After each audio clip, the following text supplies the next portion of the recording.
Pronto, então iniciamos aqui a gravação, pessoal.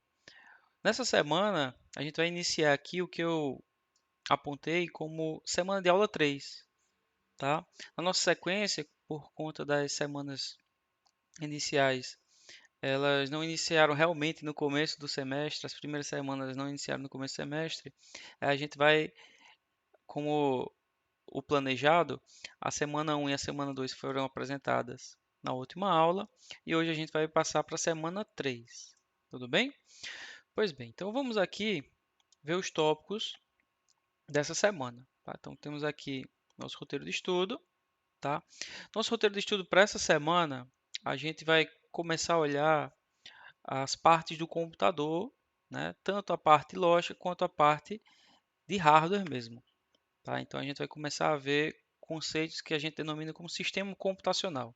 Tudo que envolve ali o computador, tá? Tanto pessoas, quanto software, quanto hardware. Então a gente vai olhar para esse primeiro conceito. A gente vai começar a olhar também os dispositivos de um computador. Tá? Então essa é uma aula que eu trago para vocês que eu já começo a mostrar algumas partes do computador, tá? Começo a ressaltar a importância delas e como você pode escolher um novo computador, atualizar seu computador mais antigo para um computador que tenha peças novas, ou então só substituir as peças, observando, né, itens-chave que facilitam o trabalho, né, que deixam o computador mais rápido. Então a gente vai ver algumas características sobre softwares, tá? Então a gente vai ver diferentes tipos de software, né, que a gente vai trabalhar. Então tem softwares de vários tipos, a gente vai conseguir separar cada um deles. Né? A gente tem um software básico, a gente tem um software utilitário, a gente tem um software aplicativo, são categorias. Né? E aí a gente vai pegar exemplos dessas categorias para poder trabalhar, tá? E no final dessa aula a gente vai olhar as unidades de medida utilizadas na informática, né? Então, é muito comum, os termos são bem difundidos, né? Termos como bit, como byte, né? Mas algumas pessoas não conseguem identificar como esses termos podem ser aplicados. Como é que eu distingo se determinado componente do computador ele está, né, suficientemente, ele pode suficientemente me atender, né, de acordo com essas medidas. Tá? Se não é um dispositivo mais antigo, né, aí eu observo a escala dessas medidas, né, e vejo se ele está compatível ou não com os números atuais, né, dos computadores mais modernos. Então a gente vai olhar essas medidas, tanto medida que trata de armazenamento, quanto medida que trata sobre velocidade, né? São duas unidades diferentes que a gente vai observar para poder distinguir, tá bom? Pois bem, deixa eu ver aqui, temos algumas pessoas que estão entrando ainda, vamos liberar o acesso e vamos iniciar o nosso material, tá? Então o material, ele tá... Boa noite. O material está disponível aqui, tá? Cadê? Pronto, aqui na apresentação do conteúdo, tá? Então o material que eu vou trazer para vocês sobre o tema da aula de hoje, eu eu coloquei no formato de slides e fica nesse link aqui a apresentação do conteúdo, tá bom? Então vamos lá. Pois bem, então começando aqui a leitura dos slides, tá? A gente tem nesse arquivo aqui a apresentação desses tópicos. Bom, eu resumi esses conceitos que estão descritos lá nas apostilas, tá? Na unidade 1 da apostila. E aí a gente vai olhar para esses termos, né? Sistema computacional, hardware, software e unidade de medida, tá? Então a gente tem aqui, ó, esse primeiro conceito, né? Um conceito interessante, né? Que ele aborda as diversas partes que fazem com que alguém que trabalha com computador consiga atingir seus objetivos. Então, o sistema computacional ele traz os conceitos de peopleware, de hardware e de software, né? Esse primeiro termo, né, pode ser um pouco desconhecido, mas ele reflete aquela pessoa que é capacitada para trabalhar com aquele sistema formado pelo hardware e pelo software. Tá? Então, o sistema computacional é aquela pessoa que consegue manipular de forma suficiente aqueles recursos, o computador e seus componentes físicos, né?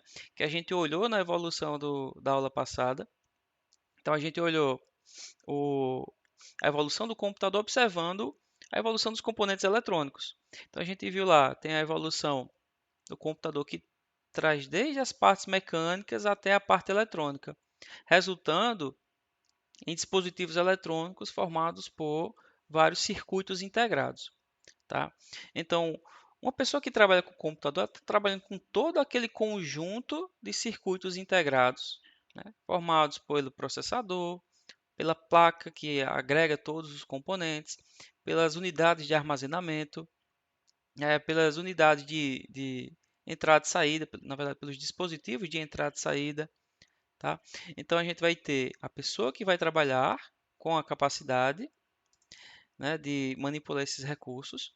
A gente vai olhar para os componentes de hardware, então a gente vai conseguir distinguir todos eles e a importância deles. Tá? E a gente vai olhar também para o software. Tá? Então, esses são os componentes que todos juntos formam um sistema computacional. Tá? Então, como eu já adiantei para vocês, tem esse primeiro conceito, né, people, né, que normalmente se refere a pessoas. Tá? Então, a gente tem um componente aqui, people, que pode ser normalmente pessoas, mas pode ser também qualquer coisa que tenha a ver com o papel das pessoas.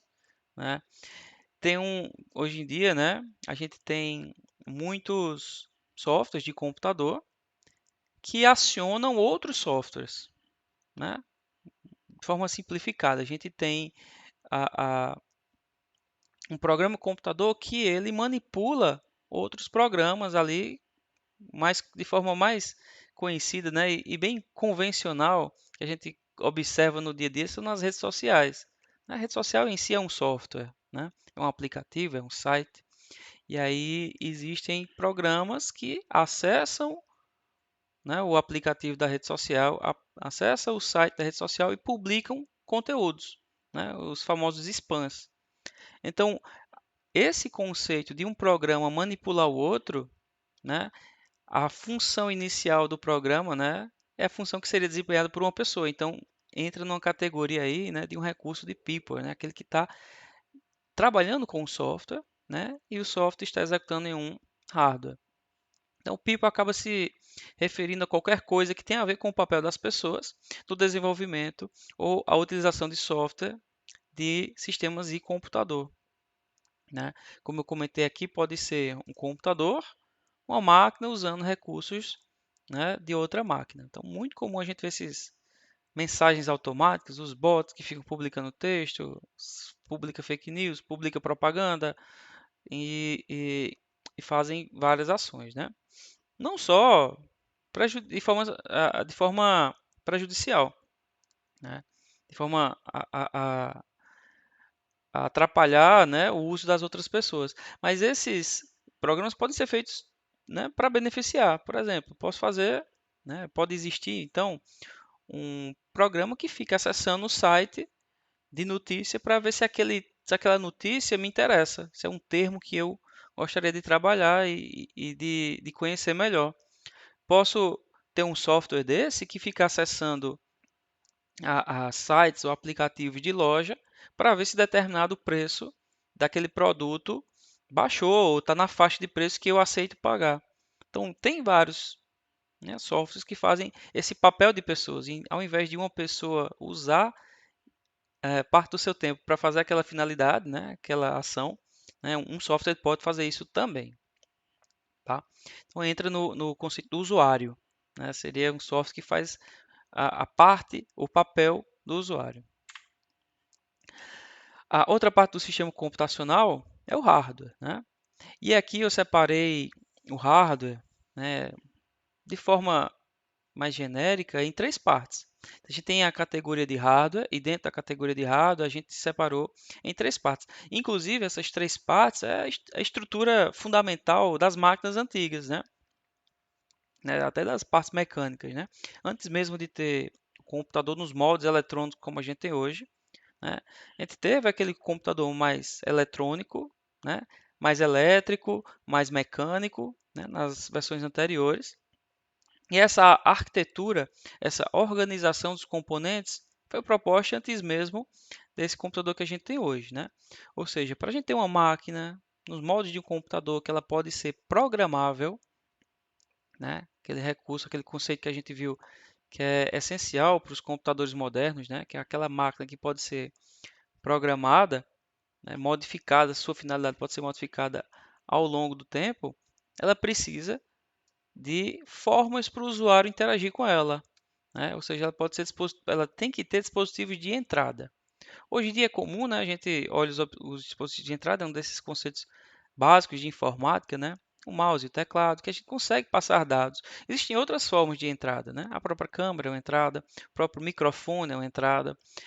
Antigamente, né, os sistemas de leitura dos cartões perfurados, né? Quando eu falei da história dos computadores, falei também ali dos cartões perfurados, que eram lidos para que aquela máquina, aquele computador, pudesse compreender os dados, pudesse compreender a, as operações que ele deveria fazer e fazer algum tipo de processamento e ter uma saída, né? Então, ele vai processar os dados e vai ter uma saída. E aí vai sair de que forma, né? Poderia sair através de impressões, poderia sair através de telas visuais, recursos visuais, um monitor, né?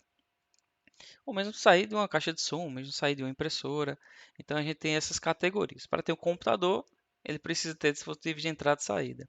Para ter um computador, e aí todo computador vai ter o processador. Eu coloquei aqui já a sigla traduzida, né?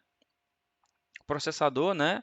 A gente conhece também como CPU, que é o acrônimo lá das palavras Central Processing Unit em inglês. Aí o pessoal também costuma traduzir, né, para Unidade Central de Processamento. E aqui eu traduzi UCP, né? Trazendo para o nosso idioma, a gente tem aqui Unidade Central de Processamento. Observe, ela é a central, não quer dizer que ela é única, tá? O U aí não é de única, o U aí é de unidade, tá? Então, dentro do computador tem várias partes que vão processar os dados, várias, tá? Desde o mouse, que ele vai ter em sua composição pequenos circuitos integrados para detectar o botão, para detectar o scroll do mouse, a rodinha do mouse, desde o teclado até as estruturas internas do computador, tem pequenos processadores, tem pequenos circuitos integrados, tá? Todos esses circuitos integrados vão controlar algumas partes do computador. O objetivo final é fazer com que os dados que estão sendo manipulados sejam trabalhados, sejam, enfim, né, processados em sua última instância lá no processador, lá na unidade central de processamento, a famosa CPU, né?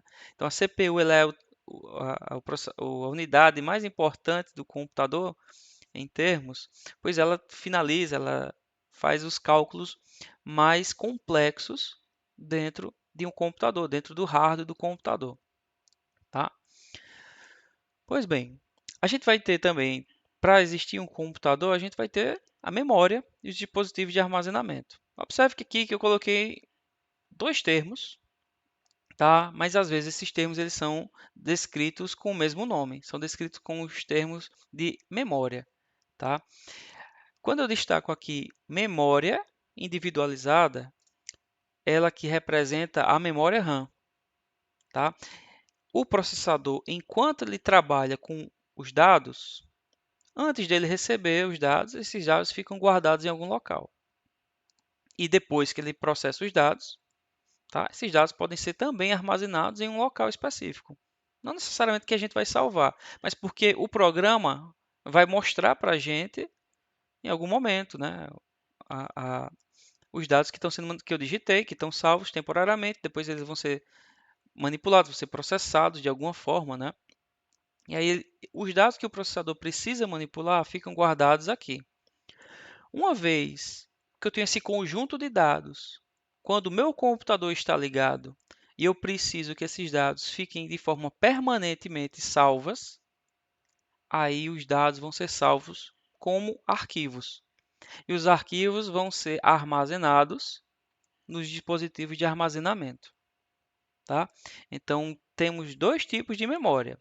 A memória que é usada pelo processador e a memória que é usada de forma permanente para que eu possa ter acesso aos dados depois, em um momento futuro, tá?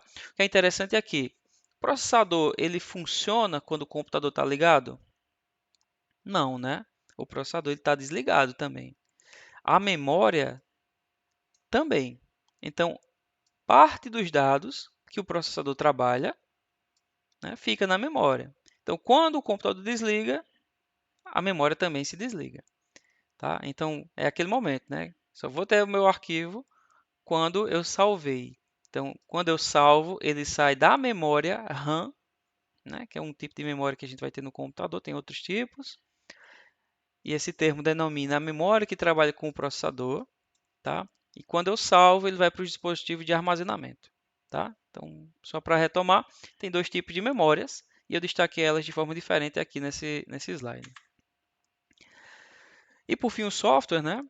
A gente tem três categorias de software. A gente tem o software aplicativo, a gente tem o software utilitário, a gente tem o software básico, tá? Os aplicativos, o termo até bem comum atualmente, por conta dos aplicativos dos celulares, né? Embora essa forma de denominar software seja mais antiga do que os smartphones, os softwares aplicativos eles mostram isso, mostram aqueles softwares que eu uso para fazer alguma coisa, para fazer alguma ação relacionada ao meu trabalho, relacionada ao meu lazer, tá? Então a gente tem os softwares aplicativos. A gente tem os softwares utilitários, tá? Uma categoria também de software que particularmente no dia a dia a gente não precisa. É aquele software que ele vai servir para ajudar o computador a funcionar. Eu, como profissional, né, não vou usar aquele aplicativo cotidianamente. É aquele aplicativo, né, perdão por misturar os termos, é aquele software, né, que ele vai ficar sendo usado quando o computador tiver um problema, quando o computador precisar fazer algo de forma mais eficiente e não relacionado ao meu trabalho, relacionado à manutenção do sistema.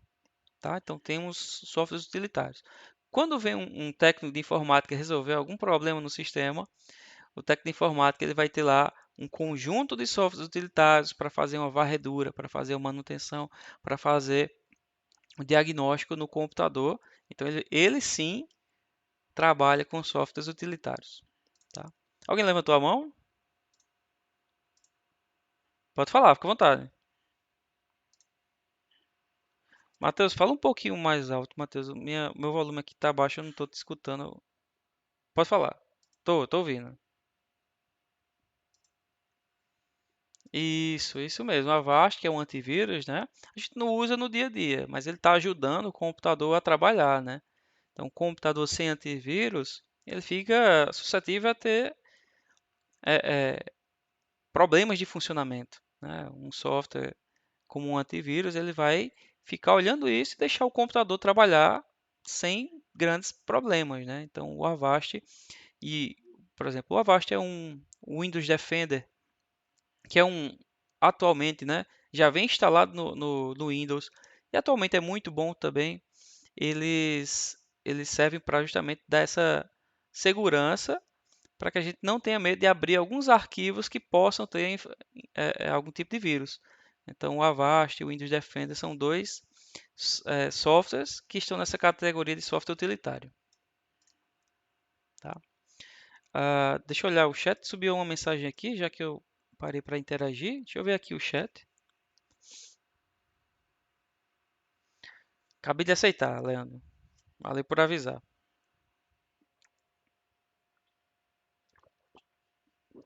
Pronto.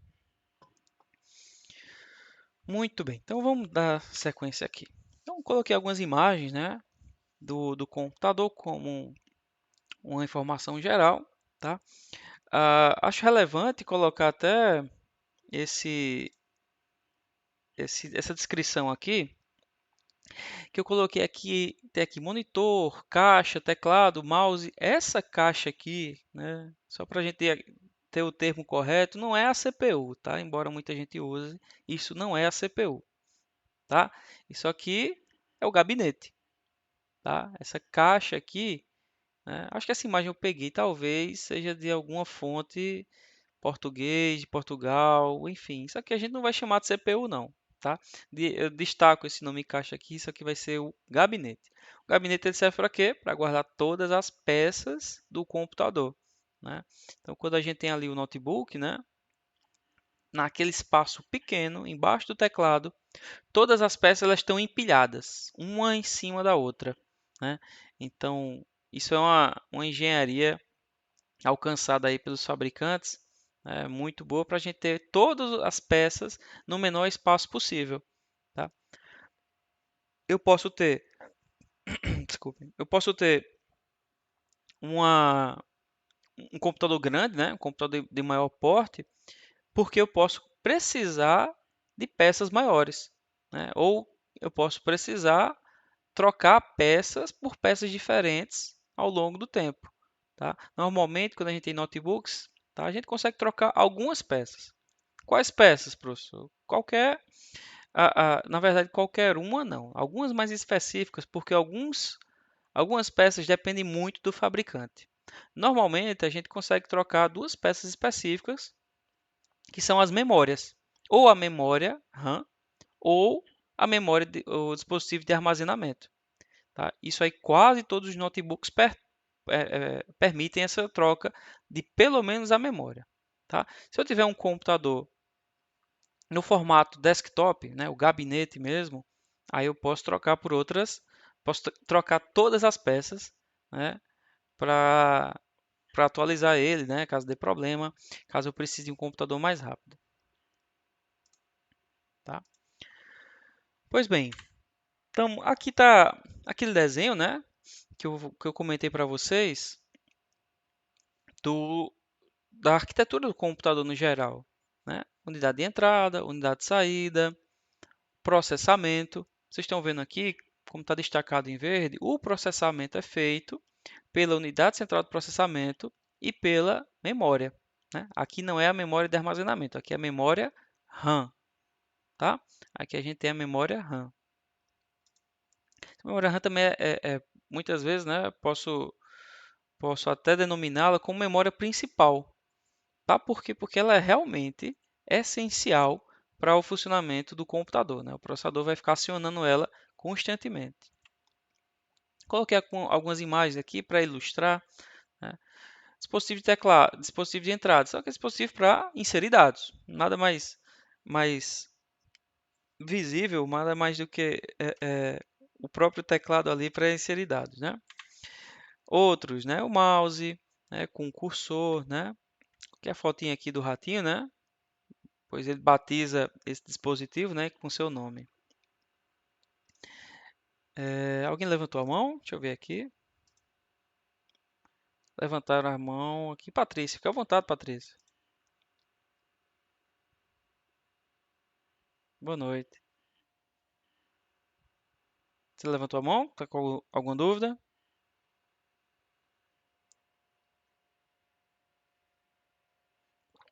Alô, Patrícia? Acho que tem algum problema.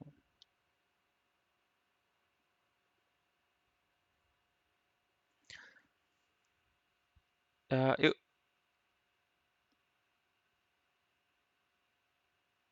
eu particularmente não estou conseguindo escutar a Patrícia. Se alguém estiver ouvindo, me informa, porque isso pode ser o problema da minha internet, tá? Se mais tá do mesmo jeito, né? Tá cortando. Pronto. Então tá do lado, infelizmente o problema tá do lado dela. Patrícia, se você conseguir escrever no chat, daqui a pouco eu leio, tá bom?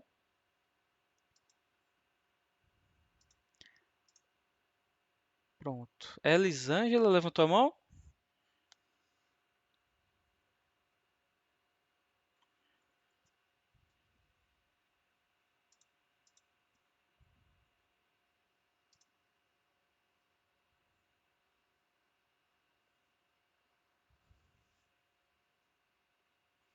Ah, Essa atividade minha, não, eu não passei essa atividade, não.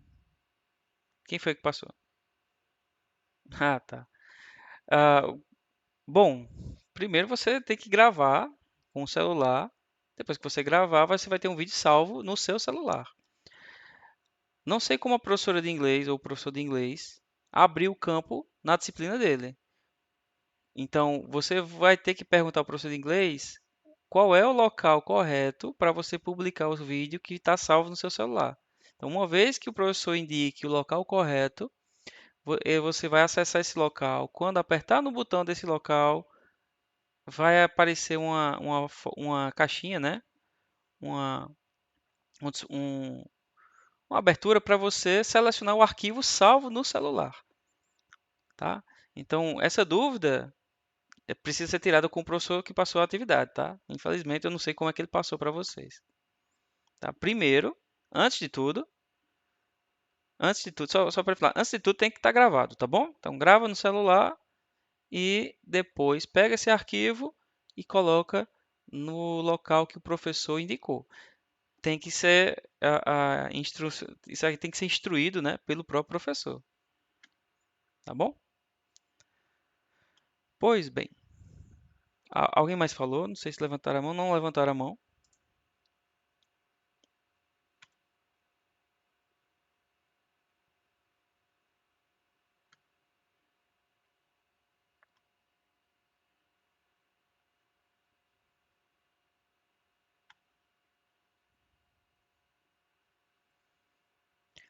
Pronto, é exatamente como o Denilson está falando. É, depende muito da configuração que o professor colocou lá, tá? Então, o professor tem como limitar o próprio sistema, tirar a dúvida aí dessa outra atividade, né? O próprio sistema, ele tem um limite de tamanho de arquivos, tá? E lá quando o professor cria atividade, ele pode indicar um outro limite, tá? Até o máximo do sistema, tá? Então, isso aí você tem que fazer essa pergunta mais uma vez para o professor que passou a atividade, tá? Só complementando como o Denilson falou, se você gravar um vídeo muito longo, vai ficar muito grande e talvez essa configuração que o professor deixou na atividade dele não não seja possível que você envie o vídeo, tá? Ele não vai permitir que você envie o vídeo, tá bom? Então vamos lá. É, passando aqui para a gente dar prosseguimento às próximas etapas aqui da disciplina de informática. Então, outros componentes aqui, né? Componente aqui de entrada do computador, o scanner. Vocês verem aqui que coloquei um monte de foto diferente, né? Até uma vassoura eu coloquei, né? O que danado uma vassoura tem a ver com o rádio do computador. O scanner ele funciona fazendo uma varredura de cima a baixo de uma página. Então esse scanner antigo ele funcionava assim, né? Existiu até um tempo, né, os scanners manuais, tá? A gente olha para essa maquinazinha de supermercado que está lá nos pontos de venda, tá? Ele é um scanner que faz a leitura do código de barra e identifica os números que estão representados naquele código de barra, né?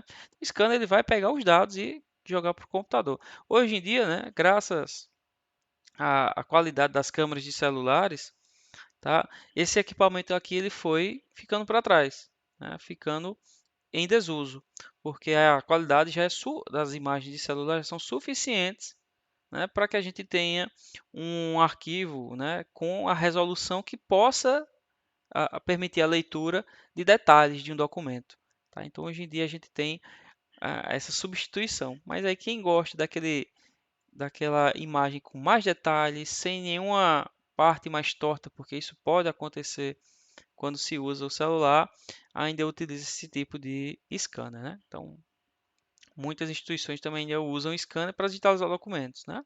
Não fica batendo foto no celular. Coloquei aqui outros dispositivos, né? Aqui já é um dispositivo de saída, o próprio monitor, tá? Monitor de vários modelos aqui, né? Desde o mais novo aqui, um LCD, né? Com essa espessura, e o mais antigo aqui, né? Quem for mais antigo aí vai, como eu, vai lembrar como eram os computadores, né? Com essas telas enormes. Hoje em dia, né, até o próprio celular substitui um computador, né? Tem celular da Samsung, por exemplo, que a gente pode projetar a tela do celular numa televisão, tá? E trabalhar com ele como se fosse um mouse, né? Até plugar, se você tiver o adaptador específico, um mouse ou um teclado no seu celular e a tela pode ser feita com uma televisão, com um monitor, né? E aí a gente tem todo um computador, né, dentro, né, na, na verdade, né, literalmente na palma da mão, né? Pois bem, aqui eu coloco também outras imagens de dispositivos de saída, né, como as impressoras, né? A impressora tem de vários tipos, tá? E cada impressora dessa tem uma finalidade específica, né? Coloquei impressoras enormes aqui, né, os plotters, né, para imprimir cartazes, imprimir grandes, em grandes áreas, né? Coloquei aqui impressoras que são domésticas, mas também podem ser utilizadas em empresas, né? Impressora ali matricial, impressora bem antiga, tá? Faz muito barulho quando trabalha, mas ela tem uma característica, ela é bem baratinha e ela não precisa de cartuchos de tinta, né? Que é o modelo mais comum. Ela tem lá uma fita que ela vai conseguir ser aplicada no papel. Não é colorido, né? E a resolução dela não é muito boa, mas ela é eficiente e barata, tá? Modelos comuns, né, que normalmente a gente tem, né, de forma doméstica, são modelos de jato de tinta. Esse modelo, né, as fabricantes de impressora, elas criaram para que elas pudessem ser é, é, compradas por pessoas de casa, né, pessoas que não precisam de uma grande velocidade, de uma grande quantidade de impressão, né? Então, é uma impressora intermediária, não tem um custo alto e ela quebra o galho, né? Ela consegue ser utilizada domesticamente, tá? Normalmente essas jatos de tinta são domésticas. Quando se tem uma empresa, quando se tem uma demanda maior de impressão ou uma demanda de qualidade maior de impressão, aí se busca impressoras a laser ou impressoras de toner. Tá? Então, isso aí em empresa, em instituição, em escola, normalmente o pessoal vai optar por essas aqui. Isso aqui é de toner. Se for algo de mais qualidade, aí seria uma impressora a laser. Então, como vocês já podem imaginar, né? Mais qualidade, mais velocidade, uma maior capacidade de impressão, aumenta o custo. Tá? Então, são impressoras diferentes, cada uma com sua finalidade e uso específico. Né? Difícil recomendar uma impressora doméstica, porque tem vários modelos de impressoras de jato de tinta. Às vezes o preço sobe, às vezes o preço baixa, tem promoção aqui e ali, mas a jato de tinta, hoje em dia, com a característica de ser recarregável, é o modelo que mais existe e que mais está sendo consumido por pessoas, né, de uso doméstico. Tá? Impressoras recarregáveis. Um pouco de cuidado com impressoras recarregáveis, porque as tintas dela, ela não pode ficar muito tempo parada, né? Tem esse pequeno detalhe. Quando você tem aquela tinta que pode ressecar, aí ele pode entupir ali o trajeto da tinta que vai ser impresso lá no papel e aí tem que fazer uma manutenção na impressora, né? Aí, pelo menos, né, quem tiver impressoras desse tipo, né, que tem esses cartuchos recarregáveis de lá de fora, né, as empresas chamam de book ink, né? Tem que pelo menos imprimir ali uma vez na semana, o pessoal até recomenda uma vez no dia, tá? Não pode ficar muito tempo parada. Coloquei mais uma imagem aqui, até uma imagem interessante, né? Isso aí foi bem útil na pandemia, muita gente utilizou para criar aquelas estruturas das máscaras, né? Que são as impressoras 3D. Trago aqui como uma curiosidade, né? Embora não seja algo necessário, né, domesticamente, mas hoje em dia isso aí pode ser usado em algumas situações. Então tem escola que já tem esses laboratórios que pode ter essa impressora 3D para fazer pequenas maquetes, para fazer pequenos protótipos, né? Então já está popular.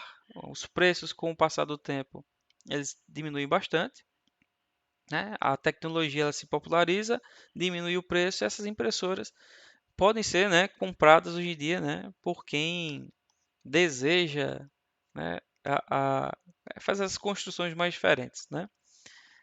Mas aí normalmente isso aí é feito para usos específicos. Ah, como eu coloquei aqui nesse outro slide, né, é possível que alguns dispositivos eles consigam fazer duas coisas, mas para isso ele vai ter que ter dois componentes nele. Um dispositivo pode ser de entrada e saída ao mesmo tempo? Pode. Então lá tem essas impressoras que tem tanto o scanner quanto a impressão. Então ela é dividida em duas partes. Então tem a parte de saída, tem a parte de entrada, tudo junto, vira um dispositivo de entrada e saída. Tela de celular, tela de notebook, que é a de toque, né, touchscreen, ela também é composta por duas camadas, né? Então tem uma camada de toque e atrás dessa camada de toque tem a camada de visualização dos dados. Então é um dispositivo que acaba tendo dois componentes unidos, né, em um espaço bem curto para poder fazer duas funções. Tá? São tecnologias que conseguem ser colocadas no mesmo espaço, tá? Praticamente no mesmo espaço. Pois bem, então falando um pouco sobre esses dispositivos de entrada e saída, a gente já entra aqui na parte de microprocessador, unidade central de processamento, né? Como eu coloquei aqui. E como eu já destaquei anteriormente, ele é um circuito integrado que vai fazer funções de cálculo, né? Cálculos e tomadas de decisão do computador. Tá? Então, até quando eu falei na aula sobre a evolução da informática, eu falei sobre transistores. Então, o circuito, né, o próprio processador, né, é um circuito integrado que tem milhões de transistores. Quem vai fazer os cálculos, quem vai fazer as operações e tomar a decisão são os circuitos que foram construídos com esses transistores. Por exemplo, vai ter um circuito lá no computador, lá dentro da CPU, que vai fazer a soma. Então, em alguma parte dentro da CPU tem um circuito de soma, tem um circuito de subtração, tem um circuito de multiplicação, tá? Então, hoje em dia, né, o processador ele vai ter vários pequenos circuitos ali dentro que ele consegue identificar as entradas, né, o dado que precisa ser trabalhado, a operação que tem que ser feita internamente, ele vai fazer esses cálculos, tá? Pode parecer simples, né? Circuito de soma, circuito de multiplicação, esses circuitos, quando eles são usados de forma conjunta, é o que possibilita a gente ter os programas de computador, né? Cada programa de computador ele é montado com várias instruções. Primeiro se faz isso, depois se faz isso, depois se faz isso. No final a gente tem um programa funcionando. E cada linha de instrução de um programa de computador, ele vai fazer essas operações simples. O conjunto dessas instruções é que permite que a gente tenha, né, um programa funcional. Tá? Então, são a partir de várias instruções simples que a gente tem algo mais complexo. Como eu falei aqui, ó, todos os computadores e equipamentos eletrônicos baseiam-se nele para executar suas funções. Podemos dizer que o processador é o cérebro do computador por realizar todas essas funções, né? E tornar, pequena digitação aqui, e tornar o computador inteligente. Tá? Coloquei algumas imagens aqui de processadores. Tá? Então, vou tirar a dúvida logo aqui. Alguém levantou a mão? Acho que foi Patrícia, depois abaixou, não sei se foi sem querer. Alguma contribuição pode falar. Oi.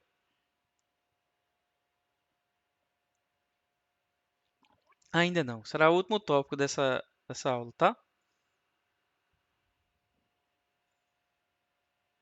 Ainda não, Patrícia. Vai ser o último tópico dessa aula. Então, coloquei alguns processadores aqui para a gente ter uma noção do tamanho, né? Eu tenho algum guardado por aqui. Não está em mãos agora, tá? Eu tenho outros em mãos aqui que daqui a pouco eu mostro para vocês. Deixa eu separar logo aqui dois componentes que eu tenho, que eu comprei recentemente, mas ainda não usei. O processador é literalmente esse tamanho, né? Bem pequeno, cabe. É um pequeno quadrado que eu acho que não é maior do que a palma da mão sem os dedos, né? Literalmente o centro da mão ali. Então, tamanho pequeno, ele fica encaixado lá no centro da placa-mãe, que é o que agrega, né, todos os componentes. Coloquei a imagem dele aqui e destaco os fabricantes. Então, tem dois fabricantes bem famosos, que é AMD e Intel, para computador. E para o celular também tem, tá?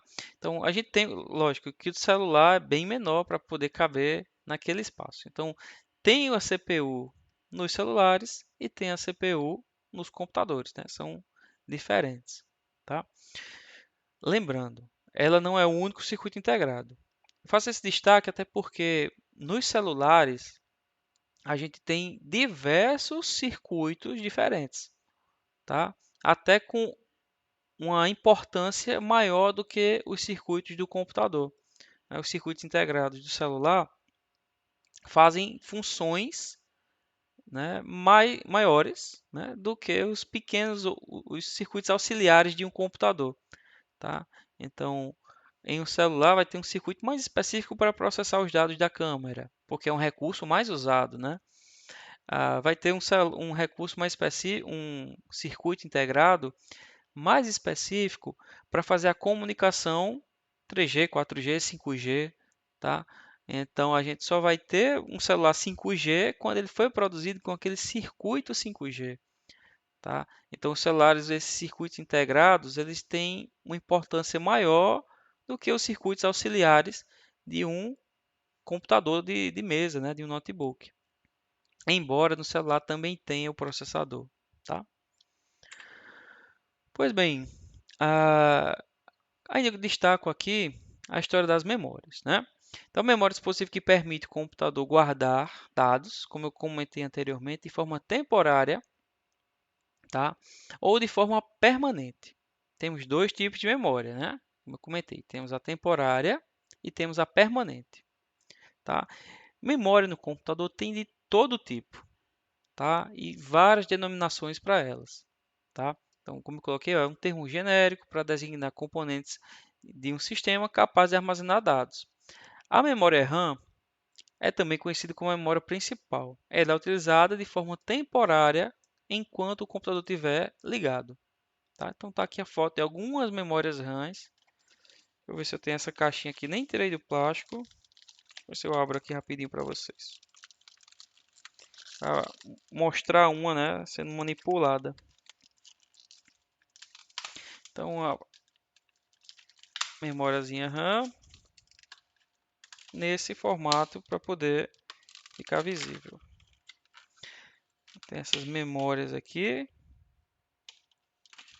Atualmente essas memórias estão com um preço até acessível, né? Elas baixam e sobem de preço de acordo com o dólar, de acordo com a produção lá na China, né? São todas produzidas fora do Brasil.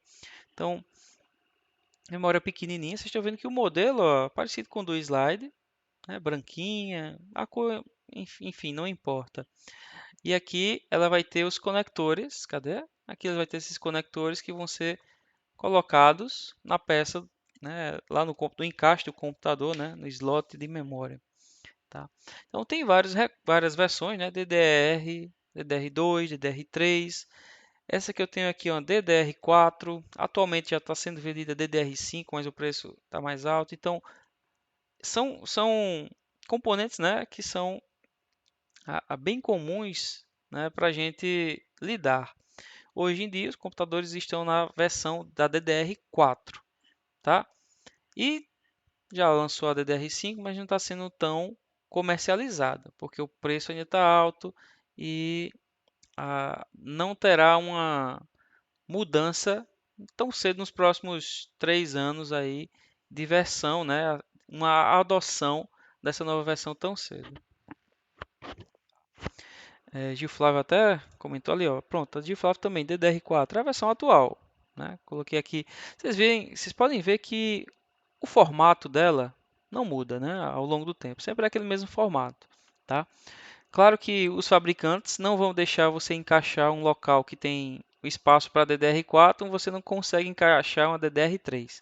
Existe esse corte aqui nela, né, esse chanfro, que impede você encaixar um modelo que não é adequado para o computador. Tá? O outro tipo de memória é a memória permanente. Tá? A memória permanente é aqui, ó, que guarda os dados para depois. Quem é mais antigo vai conhecer esse disquete, né? É recurso de museu, tá? Vai reconhecer aqui o drive de DVD, tá? E vai reconhecer aqui, né? Atualmente a gente tem os, os discos rígidos portáteis, a gente tem o pendrive. Tá? Então, memória para guardar o dado depois que o computador está desligado, né? Que é a que a gente chama também de memória secundária. Tá? Vale a pena destacar, assim como eu destaquei nas memórias, a importância de duas que são as essenciais para o computador, né, guardar os dados enquanto eu não preciso tirar nada dele. Então, lá com o computador desligado, eu vou ter lá os dados sendo guardados no HD, tá? HD que vem desse nome hard drive, tá? O HD, como era um dispositivo ainda com um motor, ele é um dispositivo que tem um recurso mecânico nele, o que deixa ele lento. Com o tempo, o HD está sendo substituído por dispositivos chamados de SSD. Tá? Olha o tamanho como é bem diferente. Tá? Então, esse tamanho aqui, tá? É bem menor do que o tamanho do HD. Tá? E ele consegue armazenar praticamente, né, as mesmas quantidades de um HD. Claro que o HD, se a gente for olhar, né, tem HDs de tamanhos bem grandes. Tá? Vou falar das unidades já já. Né? Então, aqui dá até para ver um pouco nessa imagem que eu coloquei 4 TB. Tá? Então, eu posso ter um HD de 4 terabytes. Tá? Normalmente os SSDs são de tamanhos menores. Tá? Por exemplo, esse aqui, o tamanho físico é menor e a quantidade de dados que ele armazena normalmente é menor também. Tá? Então, qual é a vantagem de trocar o HD pelo SSD? A velocidade. Tá? O SSD chega a ser 10 vezes mais rápido do que um HD. Tá? Então, bem mais rápido para você ligar o computador. Os arquivos da sua instalação do Windows estão salvos onde? É na memória RAM ou na memória secundária, no disco rígido? Elas estão no HD. Então, para carregar os arquivos do Windows, carrega a partir do HD. Então, só ligar o computador, né, já deixa o computador mais rápido.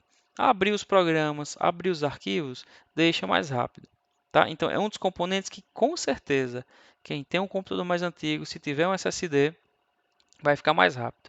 Tá? Ah, oi, alguém levantou a mão? Deixa eu ver, alguém falou, foi Denilson. Pode falar, Denilson.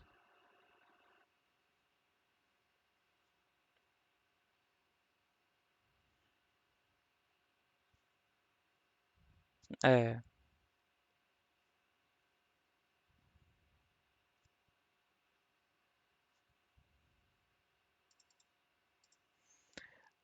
ah, assim, depende muito do como tá teu computador.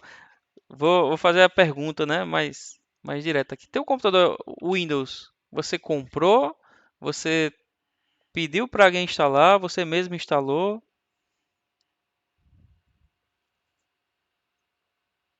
Uhum. Você clonou já. Já tem o SSD funcionando. A primeira instalação veio de fábrica ou você pediu para alguém instalar?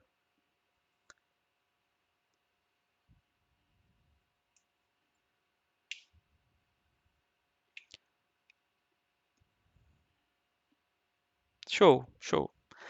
Então, a primeira dúvida que eu perguntei é: podia dar falha? Porque a versão do Windows não podia, não pudesse ser, poderia não ser original. Mas tudo bem, se trouxe o de fábrica, pode ser o original. Outros problemas para atualizar o Windows 10 para o Windows 11, se não me engano é isso que você está querendo falar, né? É porque o Windows 11 ele também precisa de outros recursos no computador. Né? O Windows 11 ele pede um chip de criptografia que só vem nos processadores e computadores mais novos. Tá? O Windows 11 ele pode ter essa outra restrição. Ele pode até sugerir, atualize para o Windows 11, né? Essa notificação está sendo enviada recentemente. Mas, para atualizar para o Windows 11, você também tem que olhar o resto do computador, ver se ele tem a compatibilidade. Tá? Então, isso pode ser um outro problema. Tá? Então, se não for questões de Windows ativado ou não, pode ser essa outra questão do Windows 11. Ele tem algumas restrições que o Windows 10 não tinha. Tá? Particularmente, eu esqueci o nome do chip, tá? Mas é um requisito, tá? Daqui a pouco eu posso, assim que eu encerrar a gravação, eu procuro o nome desse chip, aí você pode olhar se o seu computador tem, tá? Eu vi aqui no chat, nada, eu vi aqui no chat o pessoal falando de outro tipo de SSD, né? Que é esse outro daqui, ó. Falaram um nome chamado NVMe. Olha só, o tamanho de um pendrive, né? Então esse daqui é a mesma coisa de um HD de 1 tera, tá? O tamanho é igual ao tamanho de um pendrive. E a velocidade? A velocidade é bem maior do que um do que um HD normal. Então, hoje em dia, né, como o Denilson falou, ele trouxe o computador dele, né, parece outro. E realmente, quem tem computador antigo, se trocar pelo SSD, parece que é novo de novo. Tá? Então, é um dos recursos que você consegue trocar, que deixa seu computador útil para trabalhar com ele mais 2, 4, né, anos para frente, sem grandes empecilhos. Um pequeno empecilho pode ser esse que Denilson falou, né? Não, talvez não consiga atualizar para um Windows mais novo, porque tem essa outra restrição do Windows 11, tá? Alguém levantou a mão? Foi Raquel. Pode falar, Raquel. Boa noite.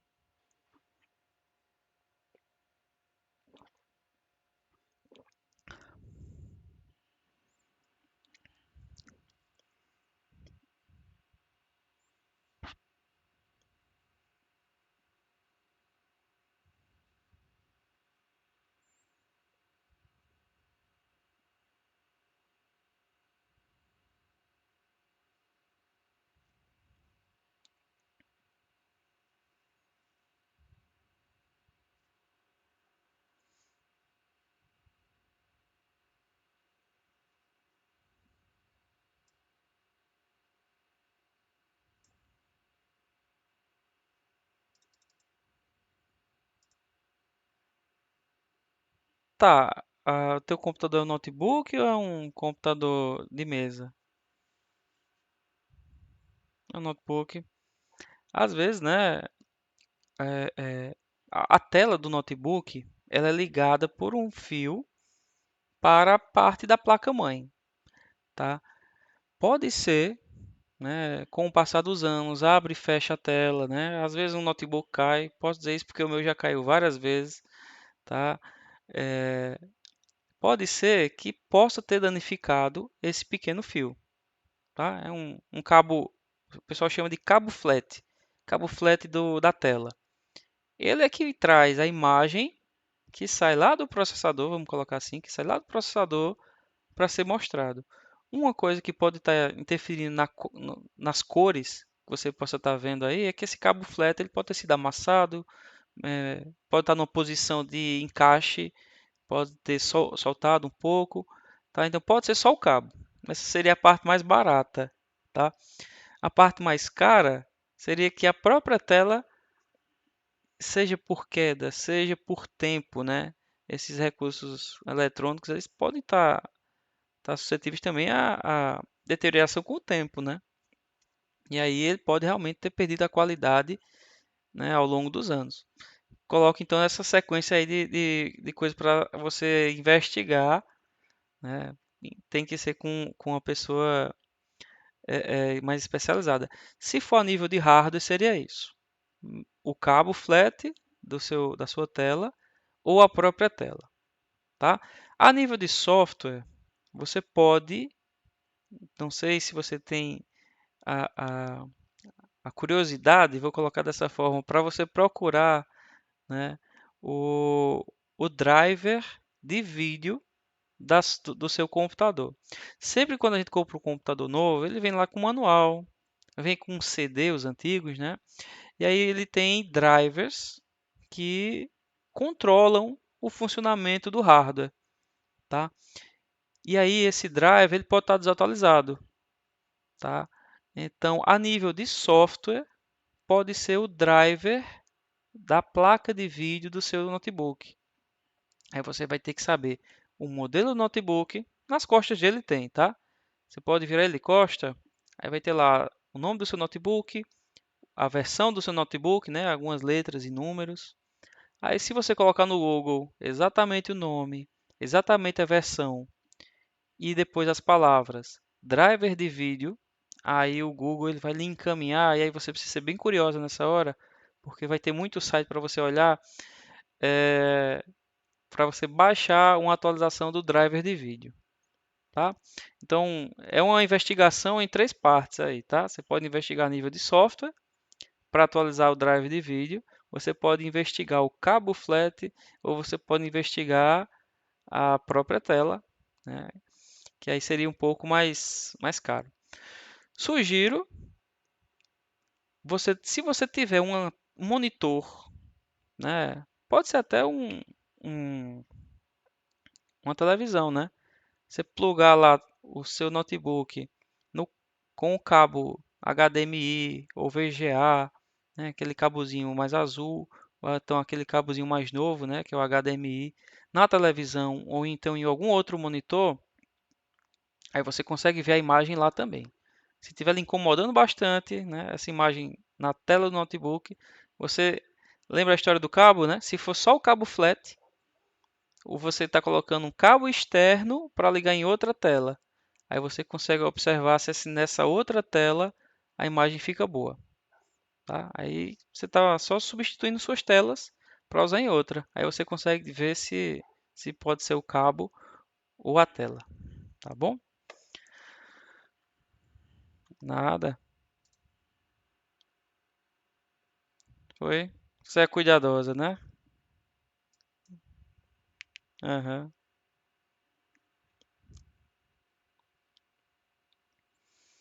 Então,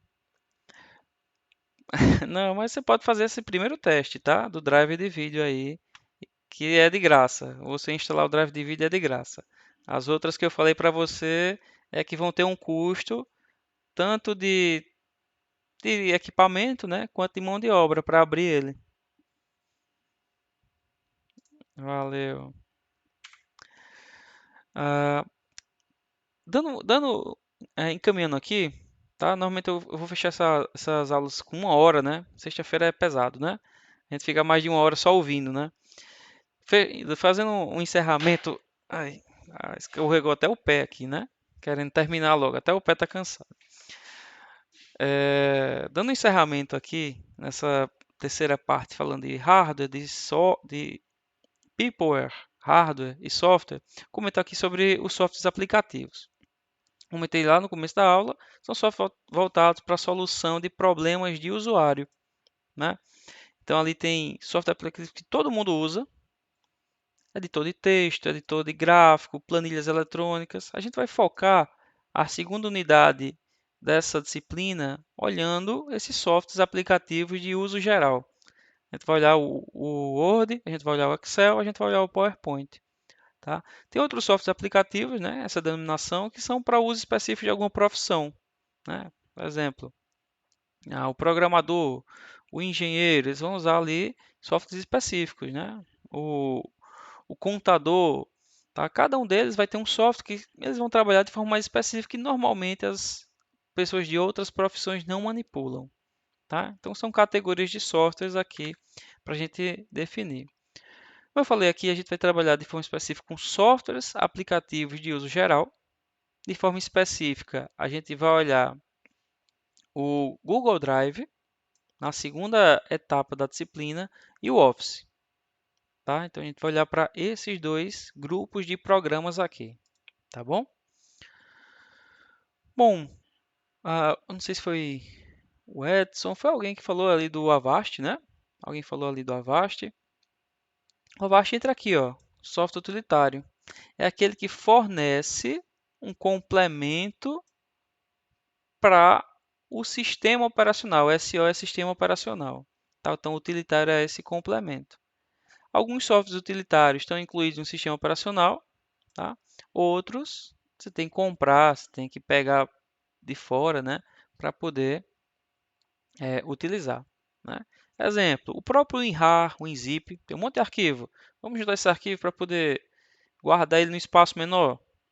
Eu estou fazendo alguma coisa diferente com o computador? Não, mas eu estou ajudando o computador a funcionar melhor. Né? Antivírus, desfragmentadores, utilitários de backup. Então, são softwares utilitários. A gente usa só para que o computador funcione um pouquinho melhor para alguma finalidade. Alguns exemplos aqui, ó. Antivírus, Malwarebytes, né? Nosso colega lembrou lá do Avast. tá? Compactador de arquivos, são softwares normalmente, né, utilitários. Por fim, né, o software básico é o próprio sistema operacional, né? Ele é dito dessa forma porque sem ele todos os recursos de hardware não poderiam funcionar, né? O sistema operacional ele controla literalmente os dispositivos de hardware e o sistema operacional ele fornece a interface para a gente trabalhar. Então, sem ele, a gente não conseguiria manipular os dispositivos, né? Se a gente puxar lá pela evolução do computador, os primeiros computadores, né, eles não tinham sistemas operacionais. Algumas fotos que eu coloquei eram várias pessoas em torno de todos os equipamentos eletrônicos manipulando cada parte de forma separada, manipulando aquele maquinário porque não tinha nada para operacionalizar. Eram pessoas que operavam aqueles computadores. Hoje em dia a gente tem um sistema que opera esses computadores. O nome de sistema operacional vem daí, tá? A Denilson levantou a mão, fica à vontade, Denilson.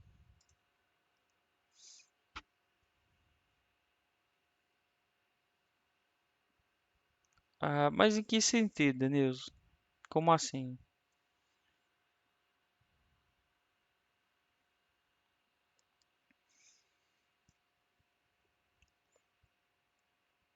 Sim, sim, sim. É, exatamente. A gente puxa até para a guerra, né, Denilson? Ali na Segunda Guerra Mundial, né, teve um grande investimento nesses computadores para fazer cálculo. Até o Turing tem um filme que é A Máquina. Não vou lembrar o nome do filme agora, vou ter que procurar aqui. Filme Turing. Rapidinho, só para deixar essa. Jogo da imitação, não é máquina da imitação. Existe até esse filme que retrata um pouco da história de Turing, que é um cientista da informática. Foi filme, ganhou até prêmio, né? Então não é esses filmes que a gente olha que não tem um roteiro muito legal, é mais pela curiosidade. Ele tem um grande roteiro e traz muito sobre a informática, né? Essa história da informática. Então, o jogo da imitação ele lembra de Turing na Segunda Guerra, né? Criando lá uma máquina para decifrar códigos durante a guerra. Então, desde a guerra já tem esse investimento em computadores. Como o Denilson lembrou da NASA, né? A própria NASA, né? É uma é uma agência do governo americano que foi criada para lançar foguetes, né? E o lançamento do, do- de uma nave para a Lua é uma demonstração de como esses foguetes podem chegar em qualquer lugar, né? O foguete chegar na Lua, na verdade, é um recado para qualquer outra nação, né? É dizer, olha, a gente consegue colocar uma nave ali, que a gente pode colocar uma bomba onde a gente quiser, né? Já veio da guerra ali, né, de 64 ali para trás. Não lembro quando foi. A guerra de 45, né? Acho que a 64 é a viagem do Homem à Lua. Alguém levantou a mão? Se sim, pode ficar à vontade, tá?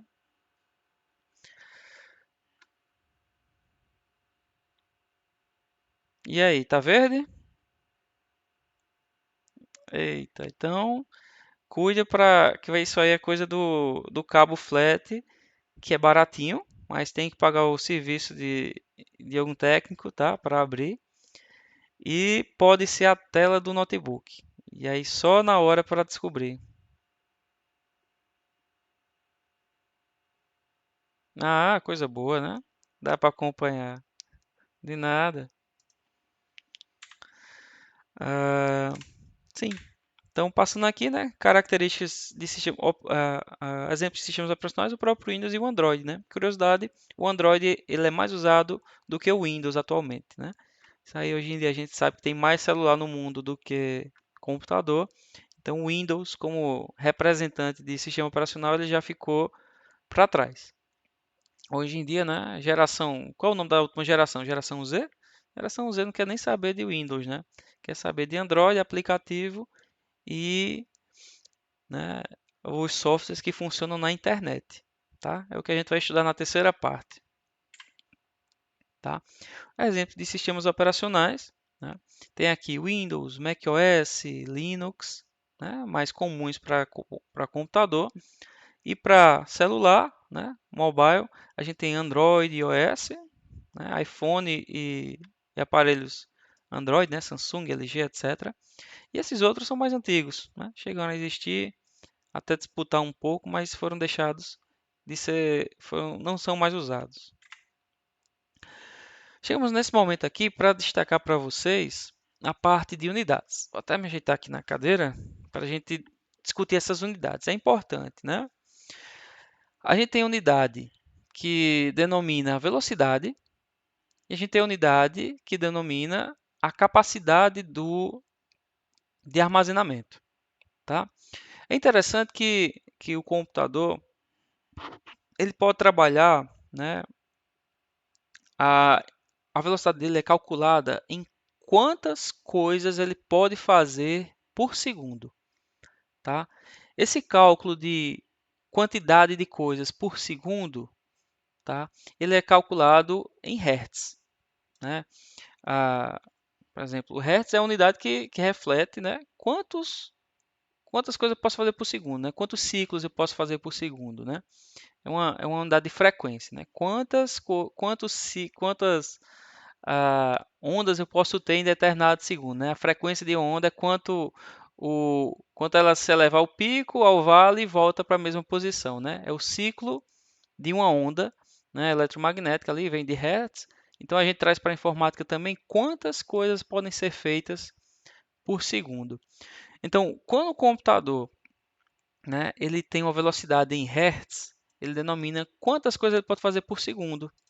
O processador, normalmente, ele tem essa unidade para dizer que ele pode fazer, né, determinadas quantidades de instruções por segundo. Tá? Então, hoje em dia, os processadores eles estão na casa dos gigahertz. Tá? Então, a gente tem as escalas.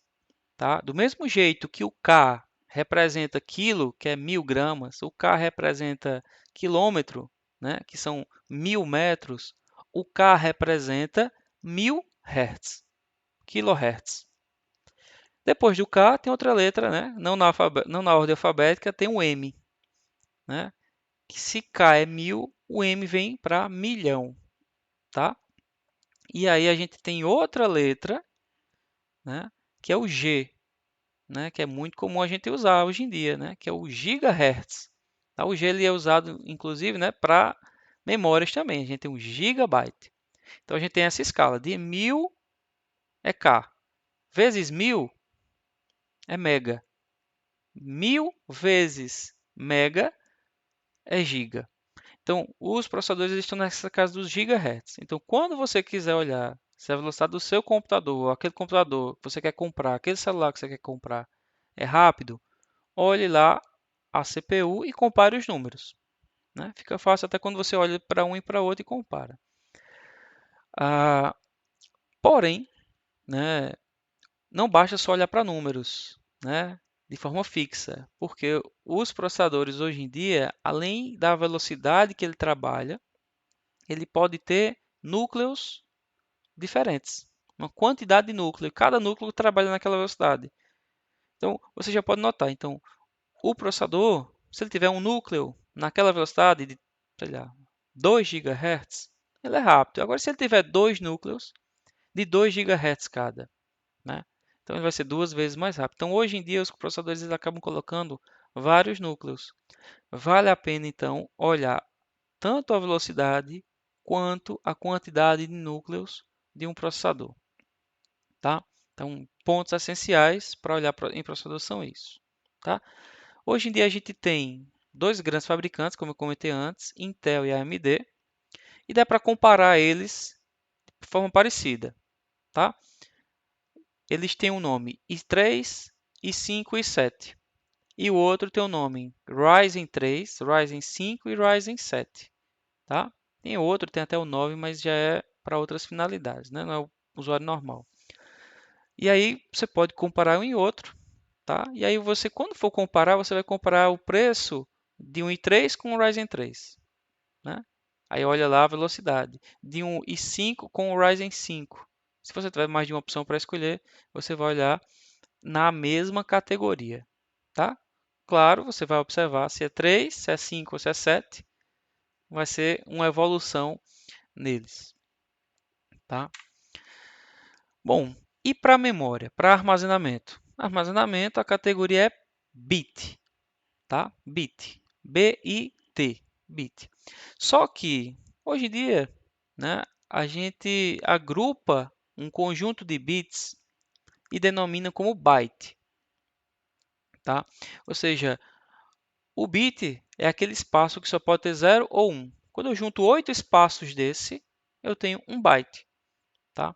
Então, o byte acabou sendo usado, né, por mais tempo, porque ele conseguia representar uma letra, um número, né? Deixa eu só fechar aqui o som. O byte ele pode ser utilizado para, poderia ser, antigamente, poderia ser usado para letras ou números, então acabou sendo usado, né, como uma medida. Hoje em dia, o byte acabou sendo usado e as escalas do byte também. Então, a gente tem lá o kilobyte, o megabyte e o gigabyte, tá? Nas mesmas proporções que a gente tinha lá o kilohertz, megahertz e gigahertz, tá? Então, as escalas, tá, tem essa evolução, tá? Então, como eu falei aqui, ó, o sistema binário é a base do funcionamento dos computadores. Os dispositivos eletrônicos utilizados são eficientes em guardar valores 0 e 1, né? No final das contas, os sistemas eles vão converter as informações de 0 em 1, de binário, para o decimal que a gente usa ou para o alfanumérico. Olha só esse exemplo aqui, ó. Então, tudo no computador guarda 0 e 1. Tá? E quando é que a gente vê o número? Né? Quando eu vejo um 7. Eu vejo um 7 quando eu tenho determinada sequência de 1s. Então, quando eu tenho essa sequência de 1s, ele vira um 7. Quando eu tenho 1, 0, 0, ele vira um 4. Então, no computador tem um monte de dados guardados como 0 e 1. Tá? E aí o processador ele transforma isso para a gente como números decimais. E para letras, por exemplo, um conjunto ali de zeros e uns representa o A, outro conjunto de zeros e uns o B. E assim consecutivamente a gente vai ter as letras. Até as cores que a gente mostra aqui, elas são representadas de zeros e uns também. Tá? Então, tudo no computador é guardado em 0 e 1. Por isso que essas unidades, né, relacionadas a bits refletem tamanhos, né? Então, quantos zeros e uns eu não preciso para escrever um texto? Por isso que um arquivo, né, de texto ele vai ficando maior com o tempo. Patrícia levantou a mão, pode ficar à vontade, Patrícia.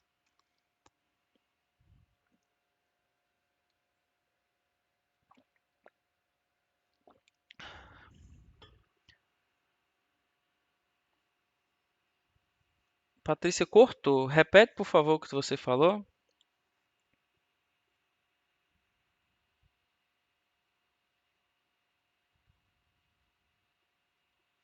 O nome letra, a palavra letra em relação a bytes? Sim, tá. Entendi. Você já fez a conversão aqui? Foi isso que eu entendi? Tá. Ah, boa. Tá. Exatamente, né? Cada parte, né, ali da palavra, ela vai ser, cada letrinha ali da palavra, ela vai ser trocada, substituída por uma sequência de bits, né? Então, o Patrícia fez o cálculo, viu lá no livro, né, que a palavra letras, né, acho que é isso, vai ter determinada quantidade de bytes, porque justamente é o agrupamento que cada letra corresponde em bits. Tá? Então, juntando isso, a gente consegue transformar para bits, tá? Então, boa. Então, esse aqui, no caso, é o agrupamento de acordo com a tabela ASCII-2, tá? O que danado isso tem a ver? O ASCII-2 é a unidade americana, né? É uma associação americana. E aí não tem, por exemplo, C cedilha, não tem tio, não tem acento, tá? Vocês podem ver aí que só as letras do alfabeto normais. Hoje em dia a gente usa uma outra forma Um outro mapa para as letras, que é o UTF-8. Abrir uma aba aqui, está terminando a aula, só para a gente finalizar. Então, o TF8 é uma outra tabela que ela vai ter. Deixa eu pegar um site um pouquinho maior aqui. Se eu encontrar rápido, eu mostro. Se eu não encontrar, eu vou deixar no fórum depois. Tem aqui uma tabela do TF8. Tá? Hoje em dia a gente tem o TF8. Olha só quantas linhas aqui tem o TF8 para representar um monte de caractere diferente. A com acento, A com circunflexo, vários tipos, né? Então o TF8 ele acaba utilizando, né, 32 bits, né? Ou seja, 32 bits para cada letra. Então, dependendo da quantidade de letras, vou multiplicar por bits, né? Posso até fazer a gente pode até fazer a conversão ali para bytes depois, que é só dividir por 8. Então, hoje em dia a gente tem o UTF-8 e a gente tem o ASCII-2. Duas formas para representar letras de acordo com a quantidade de bits. Tá? Pois bem, por fim, eu deixo aqui essas escalas, né, para vocês se lembrarem, né, se acostumarem com essas letras, tá? Então, de 1000 em 1000, a gente vai passando ali de quilo vezes 1000 mega, vezes 1000 giga, vezes 1000 tera. Então, cada dispositivo do computador ele vai ter esse conjunto de dados e a gente vai avaliar no momento de compra, né, aquele que vai ter aquela quantidade maior. Né? Por exemplo, falei aqui das memórias RAMs, né, o colega aí lembrou dele, ele tem 12 GB, alguma coisa assim que eu li, né? A memória RAM ela fica em torno disso, fica em torno ali de 4 a 8 cada dispositivo como esse. Né? Então, normalmente a gente para ter um computador para trabalhar bem, tem no mínimo 4, tá? Até pode ter 16, né? Pode até ter um pouquinho mais. E para guardar dados, a gente normalmente trabalha com HD, com SSD. Aí o HD ele vai girar em torno dos tera. Pode ser 1 tera completo ou pode ser meio tera. Né? Se a gente for fazer o cálculo, meio tera dá 500 GB, metade de 1000, né?